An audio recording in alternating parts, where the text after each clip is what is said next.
like I said, it was me, myself, and I navigating, going and finding out and asking people. But I feel like when you are in a program like SLS, where you have support, you have an agenda, and people there to help you navigate, it could make the journey easier. And so I would really recommend, if there is facilities as such, to take them and to use them as a resource.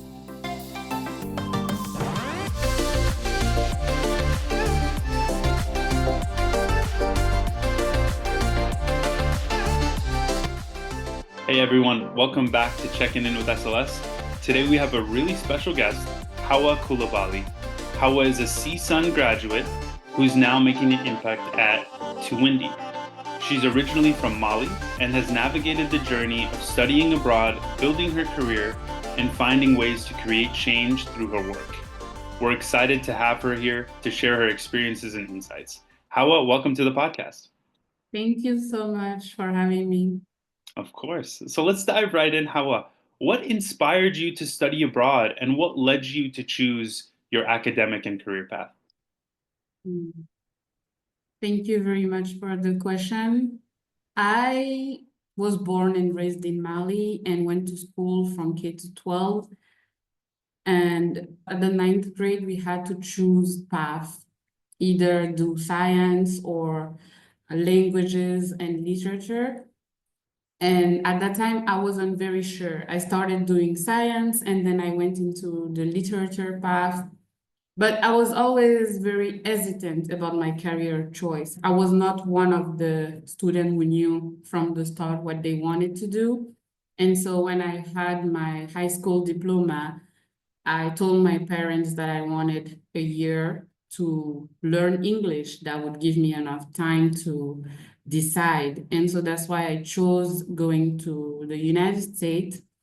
I went, and at the time I remember being an environmental scientist because there was a lot of gold being mined in Mali, and I wanted to contribute into doing that ethically.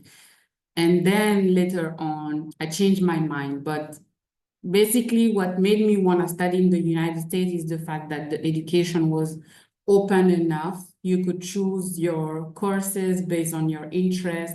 And the first school I went to was on a quarter basis. So the quarter basis gave me enough flexibility to try and see if there were things that were more interesting than other. And so really that's why the United States was a great choice, because I got to take classes and refine more and more what I really wanted to do, which was that I didn't want it to be a scientist, but maybe I wanted to do conflict resolution and be a mediator. And so that's finally the path that I took. But really, it's funny because it was on a CSUN campus that I came to that realization, because the academic life was really interesting. We had teachers who really care about us as individuals. And one of them took me on as a research assistant and encouraged me into serving in school. So I was in the student government and was in, how do you call that? I was a senator and yes, I was a senator for my College of Art and Sciences, and then went on into the student government, went to lobby in San Francisco. But basically, the campus really led me into growing into who I am today, which is someone who really care about the country she lives in, the people, and how to serve them the best. I love that. Wonderful answer there, Hawa. And you talked about moving to America and talked about all of the good things that came with it. But I'm sure there were some challenges when moving to America from Mali. Can you talk to us about some of those big challenges you faced as an international student? Yes, I think the first 6 months, everyone is like bound to have some sort of homesickness. And for me, it was really difficult in the sense that I didn't really know what was happening. And that's, I think, another part that students are not really prepared to face, is the fact that when you leave home, It can be exciting and really great for the first 2 months, but then going into the 4, 5, 6 months, you can have some little, for some people, it's fine. It's like a little sadness. Some people miss food, and so we start to like look for restaurants that are homey. But for me, it was really like homesickness in a sense of I was learning English, but I had difficulty communicating. At the moment I would open my mouth, people would be like, "Oh, you are not from here. Where are you from?"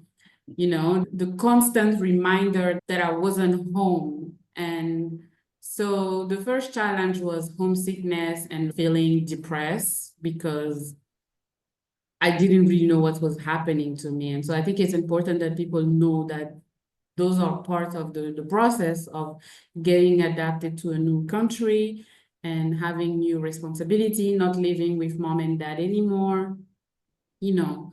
And then the second one was navigating the system because Mali, we have a high context culture. So people would not always write everything, but there was like subtle cues that are in there that you need to understand. But in America, it's really like a low context culture. People would tell you like it is. And so I had difficulty communicating with classmates and making friends in the beginning because I was like, oh my God, can you say that out loud? But it was just learning and adapting, getting the cues. And I took several interpersonal communication classes and learned about, you know, the ins and outs of how different culture communicate. And that was really fascinating and it helped. That's amazing. Wonderful perspective there. And you kind of mentioned how CSUN attributed heavily to your success as well. So I know for a lot of our learners and a lot of our listeners, when they think of Los Angeles, they think of like a bigger city, right? And I know universities like CSUN, California State University, Northridge, and Pepperdine University, for example, they have a different kind of feel to the campus. Can you talk about that and how that aspect of the campus life was different than others? Sure. CSUN is really particular. It's really big and it's like a melting pot. You have so many different culture and subculture at CSUN. You have people from almost all over California. You have Southern California and Northern. It's really big. It's a really big campus. And at first, I think it's important to take the time to discover different clubs and go to advisor. I think there are resources. There are a lot of resources that could be helpful when we are new. And I remember my favorite place to be was the farmer market. And you could see everyone sort of move around the crowd. So my advice would be really to just sit and take in and observe, and if needed, go to advisor and ask questions. Okay, wonderful. Now, could you talk to us a little bit more about, so I know you said you originally your plan was to help out in Mali with the mining that was going on there and trying to find ways to do it ethically. And then you transitioned to conflict resolution, as you said. So can you tell us what inspired that specific change? And then if you could tell us how that transitioned into your current role now at Tuwindi as a director of programs. Yes. So, like I said, I started on wanting to do environmental science, and then I arrived at CSUN, and I was working with Professor Kamara on a research as a project assistant, and I was interviewing a lot of students on campus life, and then I got involved with student government. And then little by little, I started to see how when individuals get together and craft ideas and start acting, they could change small things. And then they could change big things. And really, that's what clicked in my mind. I was like, I don't really need to be in a lab every day trying to develop solutions that could impact less the environment. Maybe I need to be with Malians, to live with people who live on sites where there is mining going on, talk to them, raise awareness, and get them to choose themselves what they want to do, and then help them, give them the tools. And that's how it was time to go to do my master's degree. I chose to go to a program focused on conflict resolution, and I specialized in mediation, public forum facilitations. And then when I was done with my master's degree, I was ready to come home and to apply it all. But there is also to be careful there, because again, the United States, it's a whole nother world. When you come back, for people who go outside to study, particularly in the US, going home, there are things that you have to relearn, codes that you have to translate. And so for me, it was that coming back to Mali, I had to understand that things were not gonna go as fast as I wanted. I would try to go see people and talk to them about ideas that I had on mobilizing, but people didn't have time. They were busy, they were working. And so little by little, I started working. I worked for an international NGO, and then I worked for an embassy. And finally, I was, looking online and found Tuwindi. And Tuwindi is a national NGO that works on developing technological tools for citizens, whether it is for greater participation in elections or developing a technology for people who do farming so that they have access to the market to sell their product directly. And so I was really interested, right? And then I came and I visited and I started volunteering, and that's how I started working at Tuwindi, because I met with other young people who share my vision and goal of how can we make Malian participation to the public space easier, because if people are too busy, they cannot physically mobilize and have meeting all the time. What tools can we give them so that they can still do it more easily? And so that's how I came to work at Tuwindi. Hawa, your career just sounds so amazing, like your path. I would love to ask you so many more questions about that. It's really inspiring, truly, to hear how you navigated and went through these thoughts on your own and had those reflections. That's amazing. Thank you for sharing that perspective. Now, for our students and our young learners aspiring to study abroad, what advice would you give them when it comes to preparing for their journey and making the most of their time?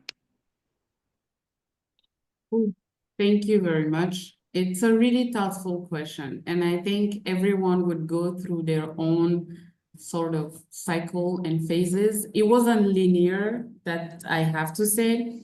So I want everyone who is going on a journey to study abroad to be patient with themselves and to stay open. To stay open in a sense that everything is not gonna be easy. It's not gonna be a direct linear path like my story. Sometimes you have to be open to change. You might have your idea fixed on something and then something else come up. Don't be closed, try. And in the United States, people are really open, and you will find extraordinary people ready to help you achieve your goal. And particularly at CSUN, that I will say it's really the campus that nourished me the most, because the staff, the faculty, people really care. They want you to succeed. So if you ask them, if you talk to someone about what you want to do, they might have a resource or refer to someone who knows something. So don't stay with a problem. Be open to learn, be open to grow, and embrace the journey. Wonderful advice. Thank you. I'm sure our students will love that. And a little more targeted, specific advice. What advice would you offer to young Africans? I know you have a passion for the work being done in Mali, particularly where you're from, but what advice would you offer to other Africans from West Africa or who are in similar situations who want to make an impact in their communities or the world? I would say be patient. Be patient and stay open. learn as much as you can. If you go to the United States, there are so many different ways that people mobilize. There are different civil society organizations. There are scientists. It's like really a big place to learn. So go learn as much as you can, but keep in the back of your mind that you might not come back and apply it all immediately. So be also patient. Be patient in a sense that if it doesn't work out, but it's really what you want to do, stay on it. And then, like I always say, small wins matter. So also learn to measure it, what was the basis and what comes at the end, so that you stay motivated. I like that. Small wins matter. Yeah, they really do. Absolutely. And last question before we kind of get into the fun stuff here. Given your experience, you talked about how that first 6 months you might deal with some happiness, some sadness, and it's just a mixed kind of emotions. Do you think immersion programs like SLS ambassadors or other organizations could have been helpful to you during your journey? Definitely. Like I said, it was me, myself, and I navigating, going and finding out and asking people. But I feel like when you are in a program like SLS, where you have support, you have an agenda, and people there to help you navigate, it could make the journey easier. And so I would really recommend, if there is facilities as such, to take them and to use them as a resource. Wonderful. Excellent. Now, Hawa, we've interviewed previous international students, and they've all given us a very good answer to this question I wanted to ask you. So, Hawa, could you tell us when you were, freshman year at CSUN, like you said yourself, just there, what did you like when you were feeling, oh, I want to feel a little bit of back home, a little comfort? What kind of food would you look for to remind you or to give you a little taste of home? Mexican food. Okay. Crazy. Found Mexican food to be really close to what I had back home. So I would, and in like the campus around CSUN, you would definitely easily find Mexican food. And so that was my comfort food. Wonderful. Awesome. And then lastly, we have one more segment for you. How about it's a quick game of this or that. So I'm going to give you two options and you just pick one. All right. We'll go through them pretty quickly. So, first one, coffee or tea? Coffee. City exploration or nature adventures? Nature adventure. All right. Laptop or smartphone? Smartphone. Quiet office or a bustling workspace? A bustling workspace. Reading a book or watching a movie? Reading a book. Beach or mountain? Beach. Pizza or sushi? Pizza. Zoom meetings or face to face? It depends, but there are days Zoom meetings and other face-to-face. Definitely. And then last one, a chill playlist or more of an upbeat dance playlist? A chill playlist. All right. Awesome. Thank you so much, Hawa. This has been such a great conversation. Thank you for sharing your journey, the challenges you've overcome, and your advice for students looking to follow a similar path. It's inspiring to hear how your experiences have shaped your career and the impact you're making at Tuwindi and in your community. To our listeners, we hope you found today's episode insightful. If you enjoyed this conversation, please don't forget to subscribe, leave a review, and share it with someone who might find it helpful. Thanks for tuning in, and we'll see you next time on Checking In with SLS.